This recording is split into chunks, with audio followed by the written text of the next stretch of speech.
Entrevista Venevisión. Líder en opinión. Por tu canal independiente, Venevisión. Muchísimas gracias por acompañarnos en Entrevista Venevisión. Ya estamos listos para iniciar nuestra conversación con el invitado del día de hoy. Él es diputado ante la Asamblea Nacional en representación del Partido Socialista Unido de Venezuela, Héctor Rodríguez, además jefe de la fracción parlamentaria del Bloque de la Patria. Gracias por estar con nosotros. Gracias a ti, Andrina. Interesantes temas que conversar el día de hoy, sobre todo cuando estamos en el medio del proceso de validación de nóminas de los partidos políticos. Ha habido duras críticas por parte de grupos pequeños de la oposición venezolana, quienes aseguran que las condiciones han sido leoninas, que las condiciones no han sido las ideales por parte del Consejo Nacional Electoral y que lo que se está procurando es una estrategia para eliminar la figura de estas organizaciones políticas, y hay estimaciones de que de 59 partidos que hacen vida en la oposición venezolana y también dentro afines al gobierno, solo quedarán 2 o 3 partidos. De hecho, hay 18 partidos que van a exigir al TSJ la suspensión de este proceso de validación. El Partido Socialista Unido de Venezuela no tuvo que acudir a este llamado del CNE, pero ¿cuál es su apreciación al respecto?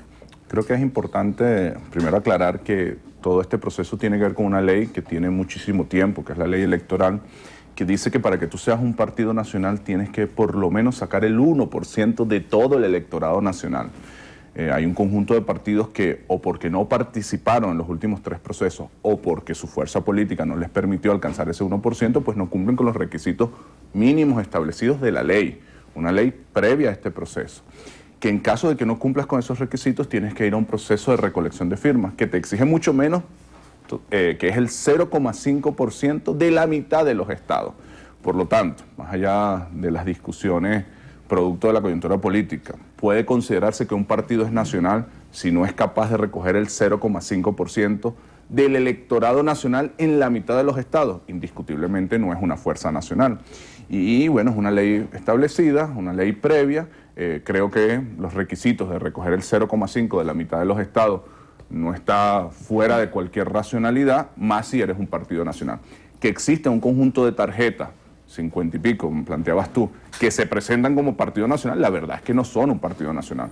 Es un grupo de electores, es un grupo de opinión, pero que no tiene una estructura, no tiene una fuerza para ser considerada partido nacional, y bueno, tiene otras variantes y otras posibilidades en la ley para participar políticamente. Así que yo creo que es racional lo que se está haciendo, creo que los partidos que efectivamente tienen presencia nacional tienen toda la capacidad de lograr este requisito mínimo, y estoy seguro de que va a salir satisfactoriamente de este proceso. Acerca de la situación económica del país, ha habido distintas interpretaciones acerca de cómo abordar la crisis. De hecho, un grupo de académicos están proponiendo medidas para la crisis económica, entre las cuales está el incremento del precio de la gasolina, cuestionan los CLAP porque los consideran una medida de deterioro para los venezolanos, proponen levantar controles de cambio, unificación cambiaria, un conjunto de medidas. Sí. En función a estas propuestas y las medidas que ha adelantado el Ejecutivo Nacional, ¿dónde pudiera haber un punto de encuentro para considerar estas propuestas que se están haciendo, o si políticamente, a su juicio, son inviables?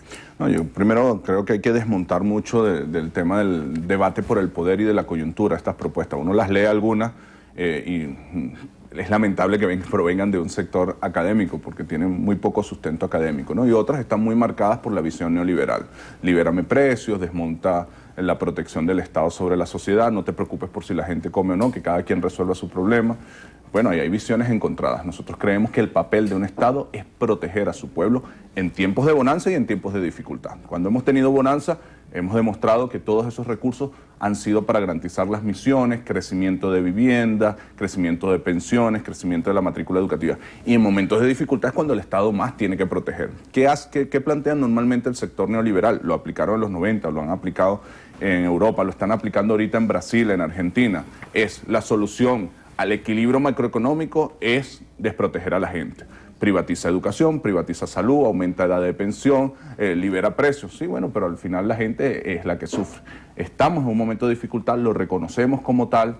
Desde nuestra perspectiva, la principal causa es la baja de los precios petroleros, estamos convencidos que en torno a esa baja de los precios petroleros hay una guerra que se puede demostrar con muchísima facilidad. Por ejemplo, que considerar a Venezuela un país de riesgo desde el punto de vista del refinanciamiento de su deuda por encima de la situación de Siria es una absoluta irracionalidad, y ante esa situación nuestra propuesta es proteger al pueblo venezolano, o va en tres direcciones. Una, salir a defender los precios petroleros, y creo que en eso ha sido exitoso el presidente, los ha recuperado de 20 a cercano a los $50. Creo que ahí deberíamos unirnos, todos los venezolanos y las venezolanas, todos debemos proteger el precio petrolero. Dos, levantar una economía alternativa, que no sea monoproductora. Ahí el presidente, en diálogo con el sector productivo, ha presentado 15 motores. Creo que ese es otro tema donde debemos unirnos, cómo entre todas y todos levantamos la producción nacional en las distintas potencialidades que tenemos: agricultura, turismo, industria, pesca, minas, etcétera. Y una tercera, una administración más eficiente de los recursos. Si tengo menos recursos, vamos a garantizar que esos recursos se concentren en las prioridades. ¿Cuál es la prioridad hoy?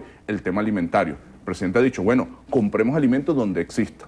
Toda la producción nacional, toda la producción internacional, organicémonos para que a cada familia le llegue su alimento, hasta que estabilicemos. Cuando estabilicemos, bueno, habrán otras alternativas. Yo creo que esas tres, resumiéndote en esas tres direcciones, creo que es la vía correcta, y creo que ahí nos podemos encontrar la mayoría de los venezolanos y las venezolanas. Hay un tema que resulta bien interesante, y es el apoyo del Estado a la clase media.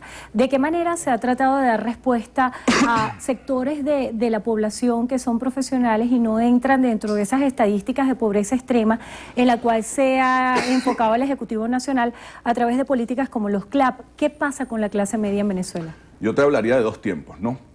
Porque al final tu pregunta cerró más en la coyuntura. Yo creo que la clase media venezolana que existe hoy, existe gracias a la revolución. No podemos olvidar la década de los 90, la cuota balón, los créditos indexados, la privatización de la educación, que estaba desapareciendo a la clase media. La llegada del comandante Chávez, parar la cuota balón, parar los créditos indexados, racionalizar los créditos hipotecarios y crediticios, es lo que permite que hoy tengamos un sector denominado clase media. Eso es lo primero. Lo segundo, una gran política universal en materia de educación, de vivienda, de salud, ayuda a estabilizar esos sectores medios. Hoy, en el momento de coyuntura, cuando planteamos políticas universales, no las estamos planteando para un sector ni desde el punto de vista económico ni desde el punto de vista político. El presidente está diciendo, bueno, subamos de 2 millones de familias a 6 millones mensuales. Ahí, por supuesto, entran los sectores populares y los sectores medios, porque en Venezuela hay cerca de 8 millones de familias. Es decir, es una política universal. Y es importante porque siempre se ha tratado de construir la matriz de que para acceder a una política del Estado necesitas presentar un carné o pertenecer a un sector popular. Si eso fuese realidad, no tendríamos 10 millones de estudiantes, no tendríamos 3 millones de pensionados, no tendríamos 1,5 millones de familias con vivienda, no estaríamos buscando el objetivo de llegar a 6 millones de familias que le llegue el CLAP. Es decir, la revolución siempre va a trabajar para todas y para todos, incluso para aquellas personas que piensan distinto políticamente a nosotros. Si hay una familia que milita en la oposición, nosotros queremos que ellos vivan en una vivienda digna, queremos que le llegue su CLAP, queremos que tengan su pensión cuando tengan edad de pensión, queremos que sus hijos estudien en una escuela bolivariana, con canaimas, con libros, que sus hijos los cuide un policía nacional bien formado en una universidad en 5 años. Es decir, este es un proyecto para todas y para todos, para que todo el mundo viva con dignidad. Diputado, quisiera que habláramos acerca de su gestión al frente de la vicepresidencia del Partido Socialista Unido de Venezuela en el estado Miranda. Hay unas declaraciones que salen hoy en un diario de circulación nacional, en las cuales usted asegura que la próxima gobernadora del estado Miranda va a ser mujer y va a ser chavista. Ya se está hablando de candidaturas. ¿Cómo se está preparando el terreno en miras a las elecciones regionales? Sí, bueno, ahorita estamos como tomando la decisión de que quienes están en funciones de gobierno no estén en funciones de partido. Por eso me tocó sustituir al compañero Elías Agua en la vicepresidencia Miranda Anzoátegui, y hemos subido al compañero Miguel Rodríguez en la vicepresidencia que antes yo llevaba, que era Bolívar Amazonas. Quiero felicitar la gestión del compañero Elías Agua, estoy seguro que lo hará muy bien ahora en el Ministerio de Educación, en la vicepresidencia social, una importante tarea. Y bueno, aquí hemos empezado primero a trabajar en función de las líneas que nos ha dado el presidente, fortalecer el partido, que el Partido Socialista Unido de Venezuela llegue a cada comunidad, a cada calle con su liderazgo, con su presencia, convocando. Segundo, fortalecer el ejercicio del gobierno nacional, sobre todo en Miranda, bueno, por la ausencia de gobernador que tenemos, que tiene un impacto sumamente negativo. Yo creo que por razones de capacidad, pero también por razones de interés. Es un gobernador que indiscutiblemente no está interesado en ser gobernador, sino en ser candidato presidencial. Ha durado los 9 años que tiene como gobernador y los 8 años que tenía como alcalde de Baruta pendiente de una candidatura y no de gobernar. Y eso ha convertido al estado Miranda en el estado más inseguro del país. El 50% de los secuestros del país se cometen en Miranda. El 20% de los asesinatos de todo el país se cometen en Miranda. Por un proceso de desmontaje de la policía. Ya la policía regional no se ve, no tiene presencia, pasó de 5.000 policías a menos de 900, no tiene patrulla. Hay un desgobierno absoluto y eso nos obliga a que el gobierno nacional tenga más coherencia, más presencia. Y lo tercero, convocar a las grandes mayorías. Ayer en un acto de mujeres, yo decía que el próximo gobernador o gobernadora va a ser revolucionaria. Bueno, la prensa lo reseñó como que la mujer. Extrayeron esa frase y ojalá sea así, ojalá tengamos una gobernadora o un gobernador revolucionario. Para candidaturas. No estamos evaluando en eso, lo que sí estamos diciendo, generemos como partido las condiciones para reconstruir la mayoría. Miranda se merece un gobernador o una gobernadora que gobierne Miranda, que no que esté pendiente de ser candidato o de estar quejándose. Porque él siempre dice, no, lo que pasa es que yo no lo hago porque no tengo recursos. Imagínate si fuese presidente y le hubiese bajado el petróleo, hubiese parado las pensiones, hubiese parado las viviendas, hubiese parado las escuelas. No lo hace porque no tiene interés de hacerlo, porque no quiere ser gobernador, porque lo que quiere ser es candidato y porque no tiene la capacidad de hacerlo. Bueno, si no tiene la capacidad de hacerlo, que se ponga a un lado, que hay suficientes hombres y mujeres en el Estado Miranda que aman ese Estado, que pueden levantarlo. Yo estoy convencido de que vamos a recuperar el Estado Miranda, de que vamos a recuperar su policía, que vamos a dejar de ser el Estado más inseguro y que vamos a construir las viviendas y levantar todo el potencial productivo que tiene el Estado para convertirlo en un Estado de referencia. Yo quisiera que también habláramos acerca de la Asamblea Nacional, el trabajo que se está dando, las distintas posturas que ha asumido la Contraloría en los últimos días. Hay mucha expectativa por una sentencia que pudiera provenir de la Contraloría General de la República. ¿Qué se está haciendo en la Asamblea Nacional y qué trabajo están haciendo los diputados desde la bancada que usted encabeza? La Asamblea Nacional como institución está como congelada, ¿no?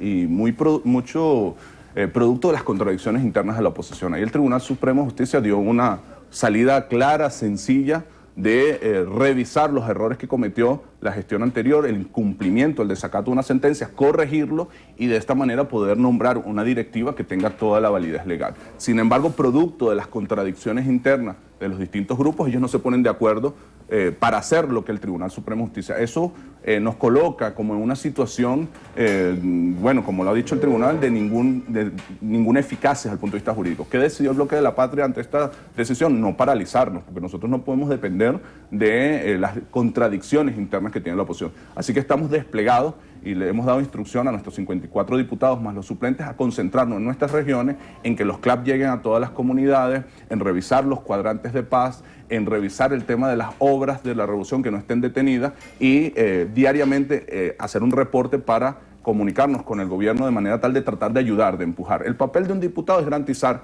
que quienes te eligieron las cosas marchen bien, y eso es lo que estamos haciendo. Cuando la oposición decida resolver su contradicción interna, bueno, estamos a la orden para debatir, para construir juntos, para superar las dificultades y para hacer país. Hoy también en un diario de circulación nacional sale reflejada la noticia de que la Asamblea Nacional va a revisar la situación de estudiantes en el extranjero, y esto también viene de la mano con unas declaraciones recientes que daba el presidente Nicolás Maduro, que hablaba de brindar apoyo a los latinos en Estados Unidos a través del ALBA. ¿Cómo se pudieran instrumentar estas ayudas y cómo atender a los venezolanos en particular? Hay como distintas fuentes de esa pregunta que me estás haciendo. Una cosa tiene que ver, con las políticas migratorias que se están debatiendo. Nosotros, ahí hemos tomado la decisión desde el ALBA de generar todo un conjunto de condiciones de asesoramiento, de acompañamiento, para que todos los latinos que están en Estados Unidos no sean víctimas de abusos, tengan todo el acompañamiento legal necesario. Eso por un tema. Y por el otro lado, la otra parte de tu pregunta tiene que ver, más con los estudiantes, que hay como dos dimensiones. Estudiantes que están por su cuenta,